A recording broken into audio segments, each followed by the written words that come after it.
Selamat malam pemirsa, berjumpa lagi dengan saya Syaida Prasyamyatiana dalam acara Tri News pada Kamis tanggal 2 November 2023 untuk menggambarkan berita-berita yang teraktual dan terpercaya yang kami rangkum dalam Tri News malam hari ini. Keterlibatan Karina dalam pembunuhan Citra Sanusi ternyata tidak hanya memancing korban menemui mantan kekasihnya Guntur. Ternyata Karina pun ikut menyiksa dan membunuh mahasiswa Universitas Tongga Tinggi itu.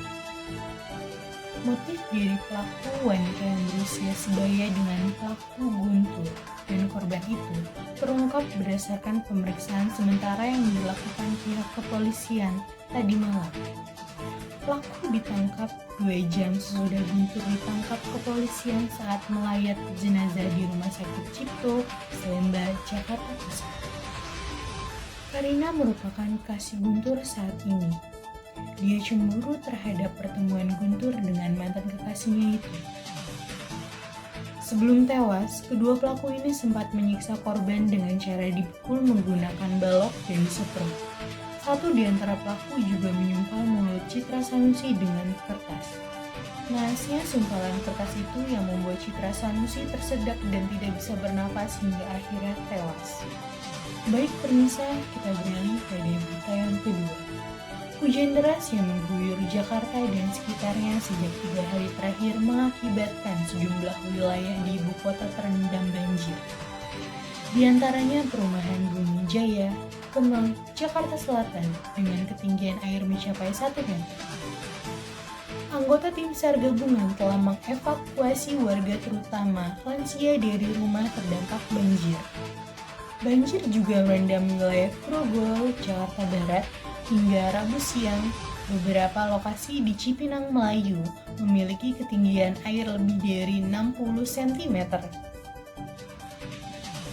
Langkah dari pemerintah Provinsi DKI Jakarta merespon banjir yang terjadi 2 hari terakhir di Jakarta, yaitu mengutamakan evakuasi warga yang menjadi korban banjir.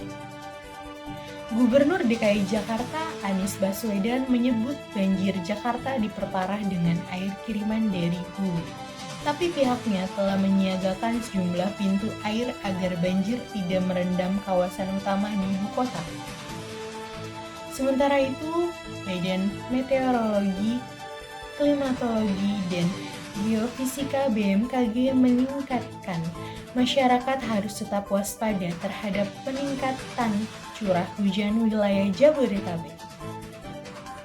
Baik pemirsa, selanjutnya kita akan beralih pada berita ketiga malam hari ini.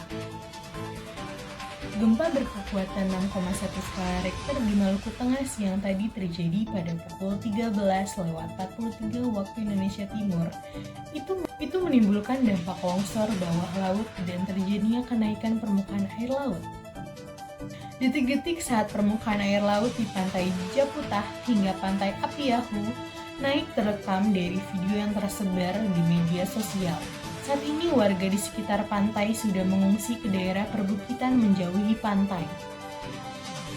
BMKG melalui akun resminya di Twitter juga sudah memperingatkan potensi tsunami atau naiknya permukaan air laut akibat adanya longsor bawah laut sebagai dampak gempa 6,1 skala Richter. Naiknya permukaan air laut membuat panik para nelayan di sekitar pantai Japutah dan pantai Apiahu, Maluku Tengah. Mereka berupaya menyelamatkan perahu dan kapal, tapi naiknya air laut berlangsung cepat sehingga nelayan tidak bisa mengikat perahunya ke tambatan. BMKG mengeluarkan peringatan potensi tsunami dan juga gempa susulan.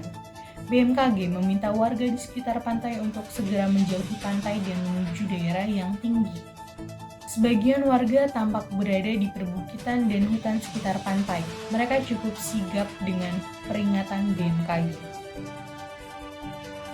Baik pemirsa, berita gempa di Maluku Tengah tadi menjadi berita penutup pada malam hari ini.